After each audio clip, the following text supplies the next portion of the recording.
So after this recent election in Canada, there's been a ton of talk criticizing Pierre Poilievre, saying that he isn't a good leader, he didn't run a good campaign, and a lot of criticism on both the right and the left. Now, this is not my personal opinion, okay? This is not me bashing Pierre. This is simply me looking into everything that is being said and giving you guys the report. So, Pierre Poilievre, as you guys know, lost his own seat in this election, which is absolutely still so crazy to me. I cannot believe it. But this has sparked national talk throughout Canada, whether or not Pierre Poilievre should step down as the leader of the Conservatives, and especially stuff that you will see on Twitter might shock you. So this right here is the owner of Rumble. If you don't know what Rumble is, it's like a free speech platform, basically like YouTube, but you don't get banned for having an opinion. They said the Conservatives in Canada are going to blame all their issues on President Trump because they can't look in the mirror. Truth is, the Conservative Party was fake, inauthentic, and lost their base. More importantly, they became indistinguishable from the Liberal Party. So, guys, I don't know if I personally agree with that. I don't believe that the Conservative Party was fake or inauthentic. I think that they ran a pretty good campaign. I think one of their issues might have been that they didn't go on enough podcasts. You saw on Instagram, you had Kyle from the Nelk Boys saying that he was inviting Pierre Poilievre on his stream for years and wasn't successful in doing so. So that definitely didn't help. If I could have given any advice to Pierre, it would have been to go on more podcasts. But I wouldn't say that the Conservative Party was fake and inauthentic. But you got Mario Zelaya here, and shout out to Mario Zelaya. Me and him have gone a little bit back and forth. He shot me a follow on Twitter. He's been very up to date in Canadian politics. He says, "You're a complete idiot. The Conservatives were projected to have a 44% majority. They came in at 42%, which is within a margin of error. The truth is, you don't know a damn thing about Canadian politics, and you need to keep your mouth shut. That's the one thing that's consistent with American losers like yourself, is even when you're wrong, you love to double down." So, crazy talk here. You got Mario basically supporting the Conservative Party, saying that they didn't run a bad campaign. But this is something I've been seeing a lot on the right wing in America, is them basically criticizing Pierre Poilievre for not being right wing enough, for trying to pander, I guess people might say. First, I'm Canadian. Second, I built a multi-billion-dollar company, I guess Rumble. Third, having an opinion on how I think Conservatives blew it is my opinion. What did you do for Canada other than tell me I can't express my views? And I'm pretty sure they just continued going back and forth. So, yeah, that's unfortunate to see a little bit of, actually a lot of infighting on the right.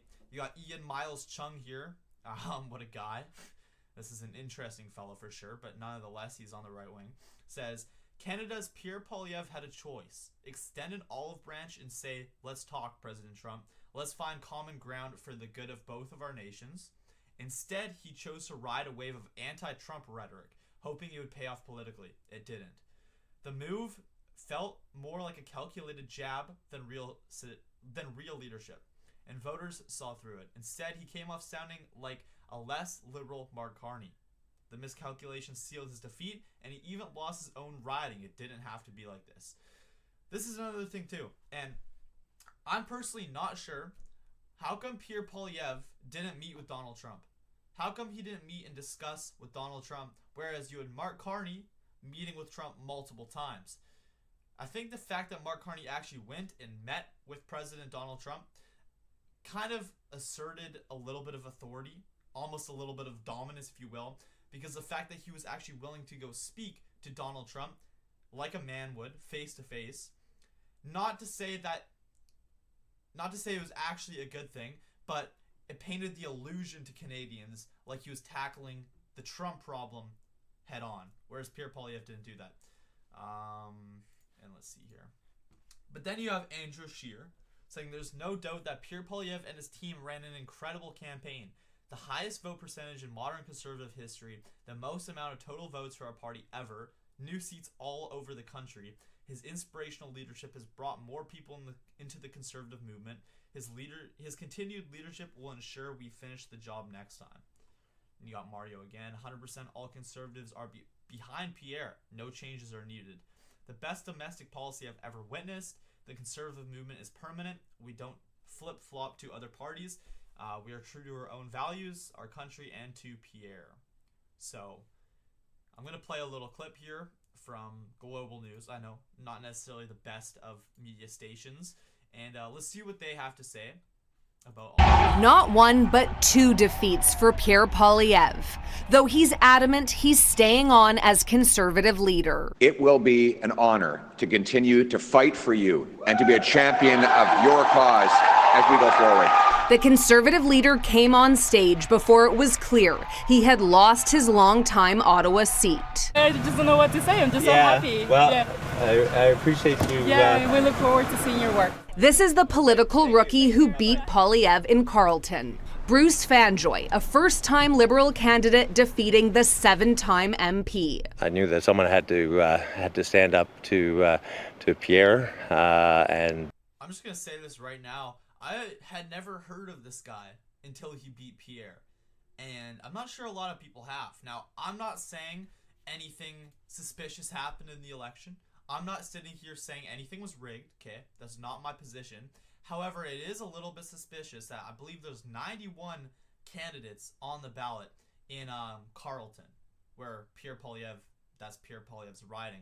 Even a Liberal that I talked to today said it was kind of suspicious and almost seemed like it might be against Pierre, what they're doing there. So I'm not saying anything suspicious did happen for a matter of fact. I'm just saying it's suspicious.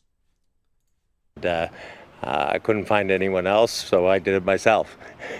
Poilievre campaigned on a platform to trim the public service in a riding filled with bureaucrats. In Carlton, the news of Fanjoy's win is the talk of the town. He's just an altogether good human. He's been very active in our community, and he did this for all the right reasons. But Poilievre's supporters see things differently. We lost an MP and leader of the opposition that was well-rooted in the community.